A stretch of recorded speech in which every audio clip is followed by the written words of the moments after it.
Yes, yes, yes. Now, Robert Earl Dean, there's some people that come into your life as a young man. When I was a young buck in the game, now I'm gonna be 60 years old in a few weeks. Hmm. But when I was a young buck in the game, there was a guy that I kept on being heard called him Frankie J.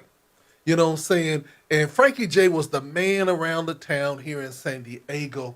But now I call him affectionately Dr. Jordan because Dr. Jordan has been making waves all over the world from production to uh, baseball to the Red Sox to all over. And he, in his wisdom, in his integrity, always had home base here in San Diego. No matter where he went out in the world, he represented the SD. You feel what I'm saying? Yes. And Dr. Jordan has not stopped. Through the storm and the rain, he raised as a single father after the passing of his beloved wife. He raised both his children. You know what I'm saying? And everywhere you saw him go, they went. And Yes. now I believe one is in the military and one is a lawyer. And they some bad hush your mouth. Yes, they are. Yes. Yes. Yes. But Dr. Jordan called me up and he said, man, he said, I want to bring the Negro League exhibit here to San Diego. I'm like, what? Hmm. You mean to tell me that you are going to bring an exhibit for the Negro League Baseball Museum out of Kansas City, Missouri, here to San Diego, and it's called Barrier Breakers. Breakers Travel Traveling exhibit. Exhibit to Hmm. San Diego. And then not only did he do that, right, but he said, I'm going to bring the man. I'm going to bring the man to do an interview on this radio station. And we are so excited this morning to have none other than the president of the Negro League Baseball Museum out of Kansas City, Missouri, Mr. Bob Kendricks. Mr. Kendricks, good morning to you. Hey, good morning to you both, and thank you so much for having me on the show. And I echo your sentiments about my friend Frank Jordan. He is a mover and a shaker, and he's become such a tremendous friend of mine and this museum.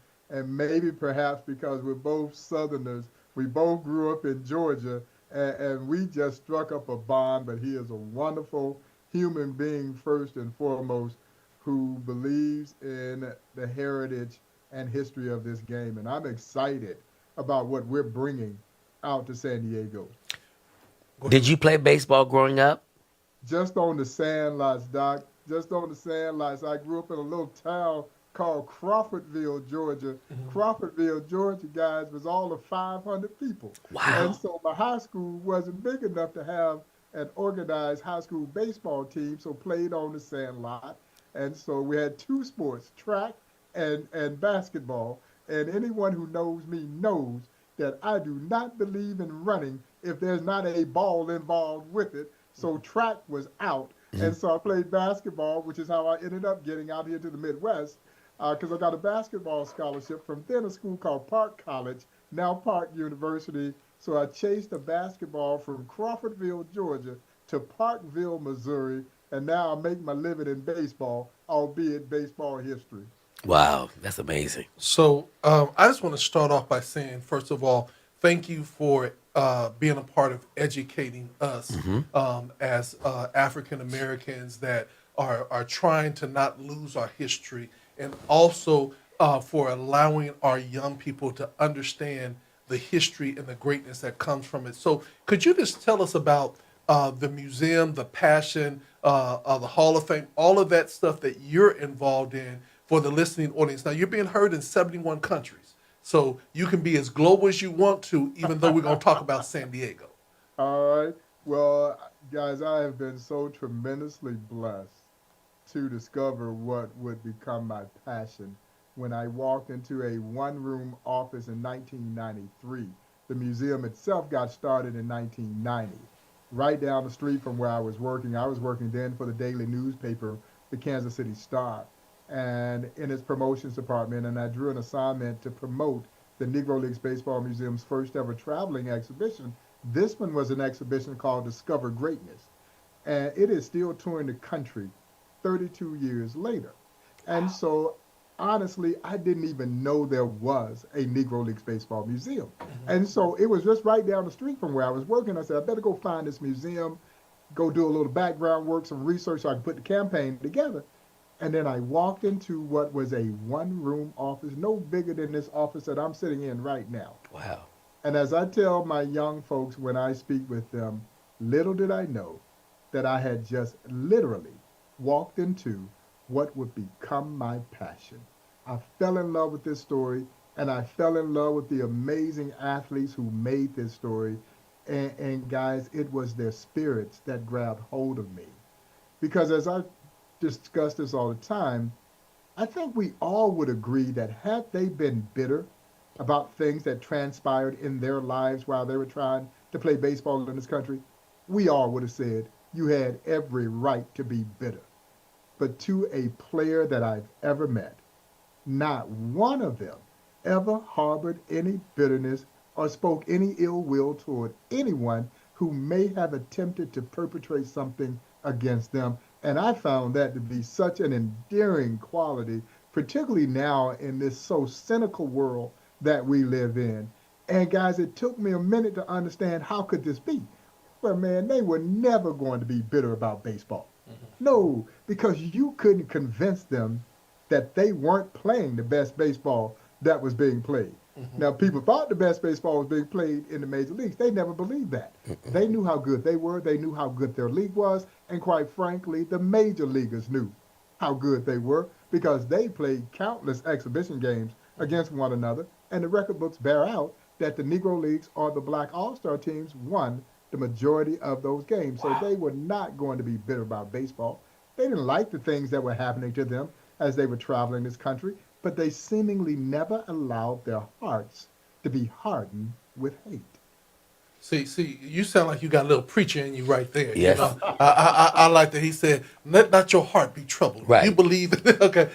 So let me ask you this question. Let's just talk real briefly. How did you and Dr. Jordan connect on this level? Because what Dr. Jordan is ready to do in the not the eighth largest city, but one of the urban districts in California is amazing. And so I kind of want to know how you all hooked up, and watch this.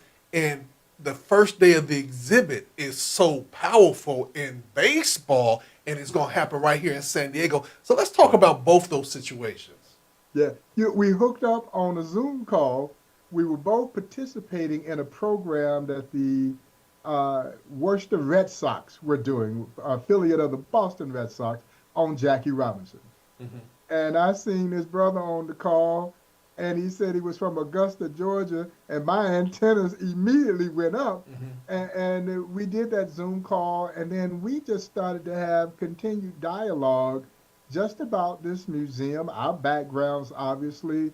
His dad had been involved in black baseball in a kind of a semi-pro Negro League fashion.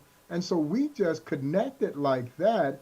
And he just instantly, I think, grabbed hold of the mission of the museum. I started talking about the fact that we had these traveling exhibitions, including the Barrier Breaker exhibit that we're now bringing out to San Diego. And I had already created this exhibit, and we were out in L.A. with it. It debuted out in L.A., and we went from the Dodger Stadium. He got involved, and we ended up taking it to the L.A. Library. And then he and I have collaborated, and we took it out to Boston so that it could be there when the NAACP was having its national conference there in Boston a couple of years ago. And now we're getting to collaborate on his home turf there in San Diego to bring this wonderful exhibition called Barrier Breakers. And the Barrier Breaker exhibit, folks, chronicles all of the players who broke their respective major league team color barrier. Because we know the story of Jackie. Right. And if you don't know the story of Jackie, you've got places that you can turn to learn his story. There are books, there are films. Movies. But the other integration pioneers, virtually no one knew anything about them. And as I remind my guests, guys, they went through the same trials and tribulations that Jackie did. It did not get any easier for Elijah Pumpsy Green, who completed the integration cycle. And it's hard to believe this. 12 years after Jackie breaks the color barrier with Brooklyn, the Boston Red Sox become the last team to integrate in 1959 when they signed Elijah Pumpsie Green. And it didn't get any easier for Mr. Green than it did for Jackie. So they all had those trials and tribulations as they were pursuing their pathway for their major league careers. And we felt like they deserved to be more than just a footnote in baseball and in American history. And if we don't tell these stories, who will? Now here's the dope thing, everybody, is it's going to come and debut in San Diego on what day? It comes in and we open it up on Jackie Robinson April Day. 15th. Yeah. You can't be more poetic than that. Yeah. On Jackie Robinson Day at Where? the Central Library downtown. And it's going to be an exhibit extraordinarily amazing. And here's the thing. One of the things that Dr. Jordan had got me involved in is the paraphernalia that is going to be on sale. That we're going to be select a product that people can purchase, and one of a kind product that they can purchase by coming to the museum, going online, and we're working all those details out right now. But the biggest thing is it's going to come to San Diego, and tell us, how long will it be in San Diego? Because San Diego, they might be a little slow folk. They're like, oh, because opening, like I said, like opening day of baseball. Opening day and opening night is going to be fabulous, and I need everybody just to pack that Central Library to the point that they said there's no more room in the inn. And what time does it start? That's what we. And we open officially on April 15th. The exhibit will run through the end of May, through May 31st. Okay. So you've got some time to make plans to get out and experience it. It is absolutely free of charge. And let me stop and thank the California Masonic Lodge and the San Diego Padres, who have been so instrumental in helping underwrite the cost to bring this exhibit out to San Diego and to be able to make it free of charge to any and everyone.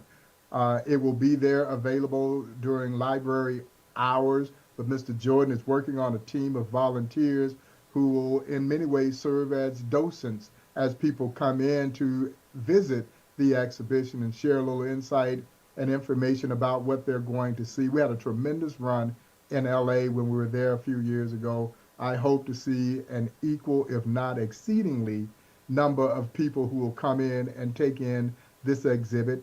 It's not an overwhelmingly large exhibit, but it's a significant footprint that brings forth some information that I'm going to venture to guess, guys, most folks did not know. Yeah. What time will the event take place? Well, basically, there will be a grand opening, but it is on April 15th. It will be library hours, so we'll get more information specifically about the grand opening. But throughout the run here, library hours, and I believe library hours are like either 9 9, to 10, I think it's 9 to about 9. 5 to 6. We will look that up and get that to you all. And we got so much more information, but I want you to understand the impact of Dr. Jordan is that not only is he bringing it here to San Diego and making sure that it's funded and everything else, but he brings to us the president of the whole thing. Now, that's some clout. Yeah, that's the real man. You know what I'm saying? When you can get the president to get up early to come on radio to talk about it, that's all right. So my question is, does our pony leagues and all of them know about this? Well, you know what? We're going to be hitting all of them up. Some of them do know about it, but we will be hitting up all the schools. We'll be hitting up all the different baseball leagues and everything, because you can't beat the price. The price is outstanding, free. You know what I'm saying? Right. And that is because of the work. I can't overemphasize how important it is, particularly for our young kids, urban kids who are playing baseball. Yes, a lot of Walk them. into an environment where they see themselves. And that's what we do here at the Negro Leagues Baseball Museum. Kids get a chance to come in this museum, particularly African-American and Hispanic kids, because they too played in the Negro Leagues. Wow. Get a chance to see themselves, but see themselves in their full glory. And that goes a long way in planting that seed about our legacy in this game and hopefully impacting them in a way that they want to pursue this game. We want to make this game available to our children. We have such a proud legacy in baseball. I'm going to tell you this. No one played this game better than we played this game. Now, they may have played it just as good, but no one played this game better than we played this game. And that's the story that we share here at the Negro Leagues Baseball Museum. And so now to bring a snippet of the museum and get it on the road is tremendously impactful in so many ways. It opens up the history that people just simply did not know, but it also exposes the museum to a lot of people who may not even known there was a Negro Leagues Baseball Museum. Yeah. Is any of these players still living? I know they would be very There are older. still a handful, Doc, that are still alive. Yeah, we're losing them, as you could well imagine, Right. at an alarming rate. And we knew from the inception of this museum that it wasn't a matter of if, it was a matter of when they were all going to be gone. And as I oftentimes say, their legacy should not die Ever. when that last Negro Leaguer leaves the face of this earth. And that's what makes this museum so important. I would guesstimate that there may be 100 or so still alive, but they would be what we would call the young Negro Leaguers. They played at the very tail end of the Negro Leagues, but guys who played in the 40s prior to integration, there may be 3 or 4 of them still alive. Yeah, and you know, one of the things that I would be very excited about, many times that we talk about the players, but I'm really, we would really be interested also in the finding about the owners and the players that were also owners. Yeah. You know, Yeah. because there was a lot of sacrifice to make sure Well, that product went out. and you touch on an interesting point because it's so easy to fall in love with the romantic nature of these very courageous athletes, guys, who overcame tremendous social adversity to play the game that they love, that sometimes we do lose sight that this was a thriving sports industry that we own. Yeah. The third largest black-owned business in this country during that era of segregation. It trailed only black-owned insurance companies who emerged during that era and would insure us more than the 10 to 15 cent policy that the white insurance companies would insure me, just enough to bury me. Black-owned insurance companies came about and not only insured my livelihood, but insured my stock, my crop, my home, and as a result made millions of dollars. And I know all your sisters who's listening to the show, they know Madam C.J. Walker. Now, the fellas Yes. might, but Yes. they know Madam C.J. Walker, who will become this country's first self-made businesswoman millionaire of any skin color doing black hair. Yes. And then next was Negro Leagues Baseball. But you're absolutely right. You had those owners who were financing these teams, and they don't get a lot of love. And just earlier this year, we launched a program, an initiative called Leaders and Innovators, because we wanted the spotlight to be on those great executives of the Negro Leagues and those great baseball minds, the managers, who did not get a chance to transition into Major League Baseball after integration. You had all these brilliant baseball minds there in the Negro Leagues who would have been excellent managers, but those doors never opened for them. Wow. And we wanted people to understand how much talent there was off the field running these clubs and leading these players and putting them in positions to win, and the innovations that come out of the Negro Leagues that they were never given credit for. The batting helmet, shin guards, the most prolific of them all, night baseball. Guys, night baseball started in the Negro Leagues 5 years before they ever played a night game in the major leagues, even though the history book says it was 1935 in Cincinnati in a game between the Cincinnati Reds and the Philadelphia Phillies. Well, the history book is wrong. The first professional night baseball game was 1930, and it featured the great Kansas City Monarchs. Their owner, J.L. Wilkinson, literally mortgaged everything he had to pioneer night baseball. Portable, generated light towers. So not only could they play a night game here in Kansas City, they could load them up on the truck and play a night game virtually anywhere. Wow. But no one knew about these innovations, and that's just the tip of the iceberg when it comes to the still lasting impact that the Negro Leagues had on this sport. Now I'm gonna ask you this question, and I want you to answer it really direct. And here it is: do you feel that integration came about because of capitalism? There's no question about it. There's no question about it. Because the Negro Leagues were filling up ballparks all over the country. Mm-hmm. And guess who ballparks they were filling up? The Major League ballparks. Yep. Because by and large, the only difference that separated the Negro Leagues from the Major Leagues was financing. Because the Major League owners had their own stadiums. There were a handful of Negro League owners that had their own ballparks. But the Negro Leagues were essentially playing in those stadiums, and they're filling those stadiums up. And wherever you had successful black baseball, you had thriving black economies. Mm-hmm. And to be honest, black economy never recovered from losing the Negro Leagues. Mm-hmm. Wow. So while Jackie Robinson's breaking of the color barrier would spawn integration not only in the game, but integration in a broader capacity, Mm-hmm. it was good morally, it was good socially, it was devastating economically. And Branch Rickey saw that there was a pool of talent Mm-hmm. that needed to be tapped into.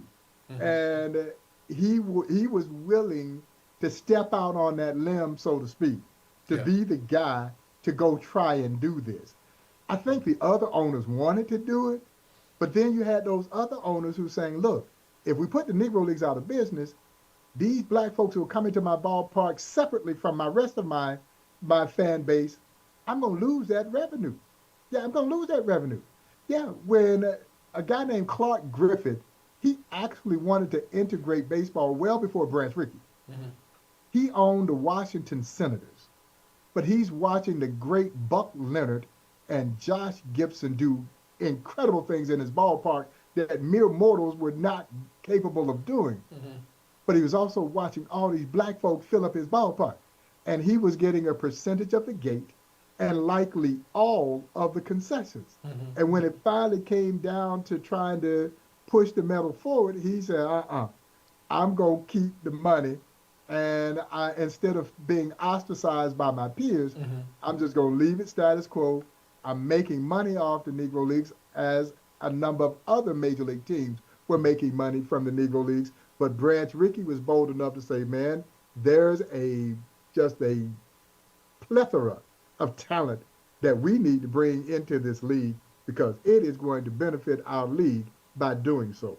So one of the things that I want everybody to grasp is understanding the full history of the Negro Baseball League, the economy, the economics, why things were integrated, and also how people have always taken advantage because they might have had the leverage of a stadium to make money off of us and then ultimately consuming us. We have the buying power, we have the presence, and we have the swag to make things better.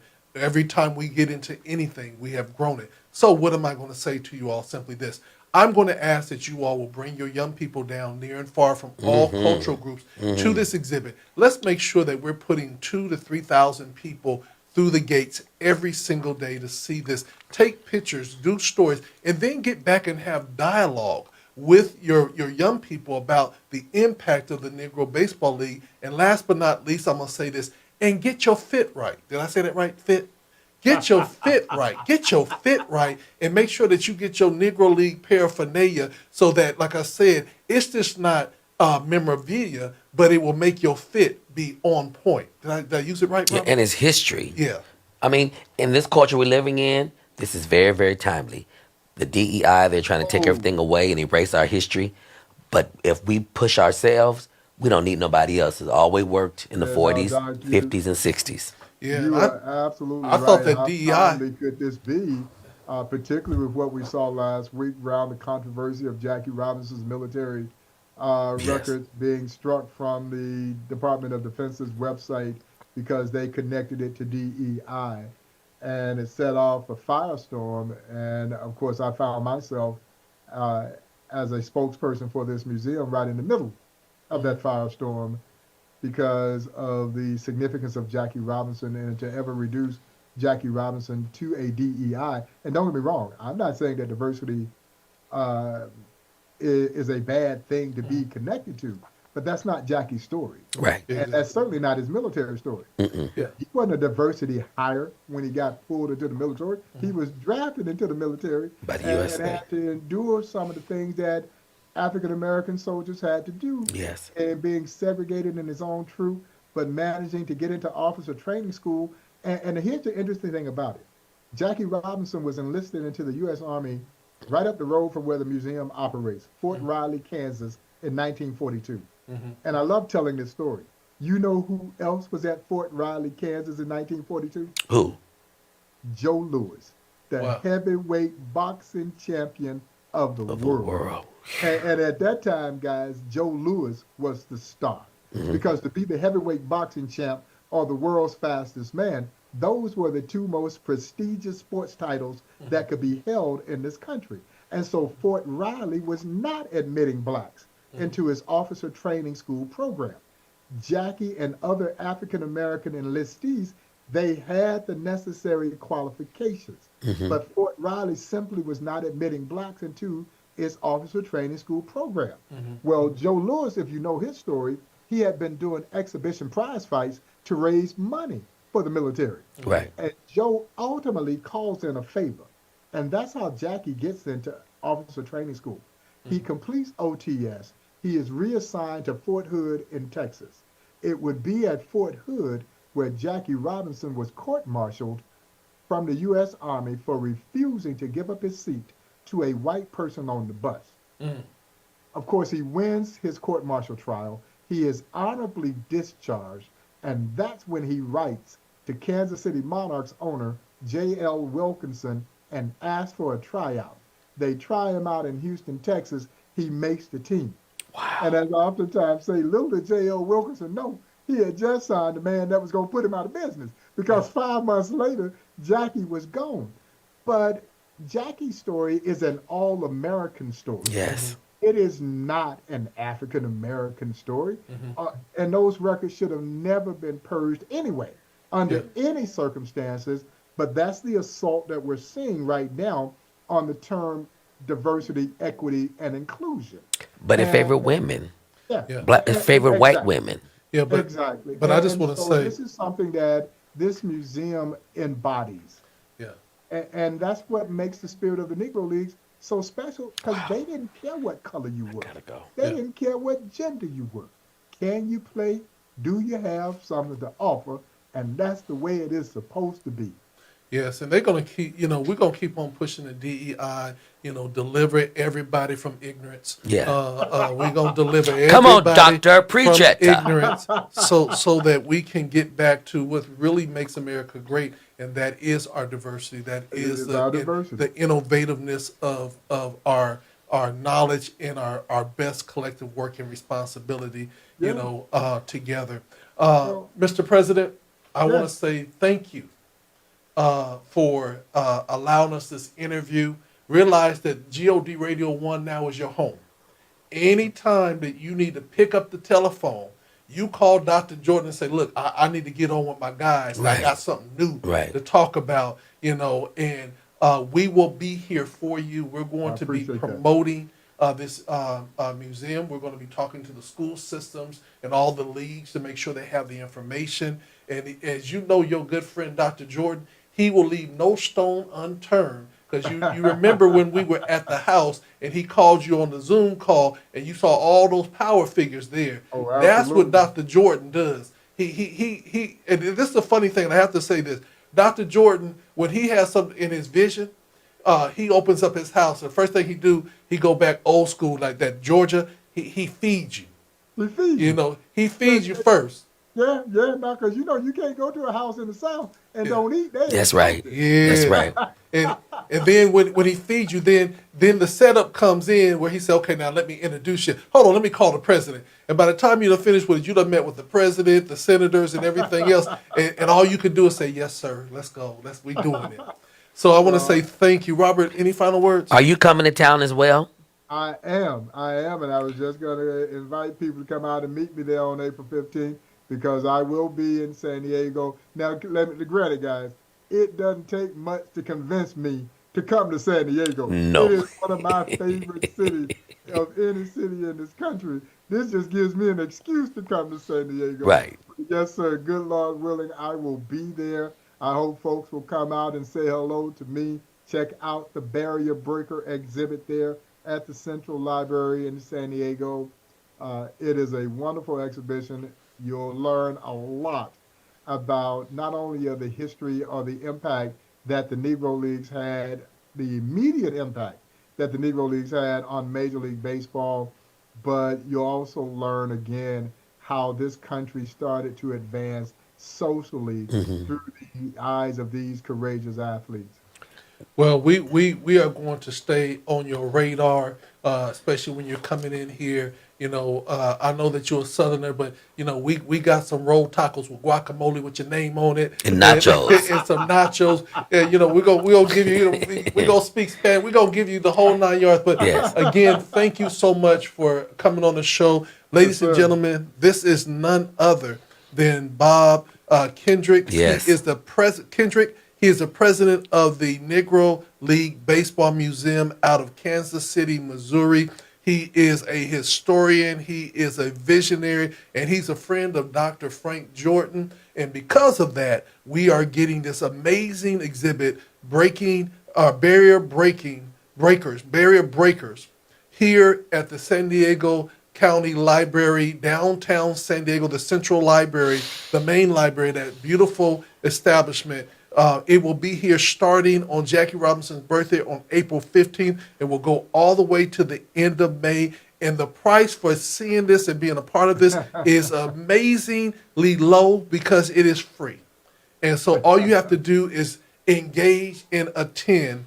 And this is going to be the 75th anniversary of Jackie Robinson breaking the color barrier. Now, Wow. y'all San Diego, now, I just got to say this.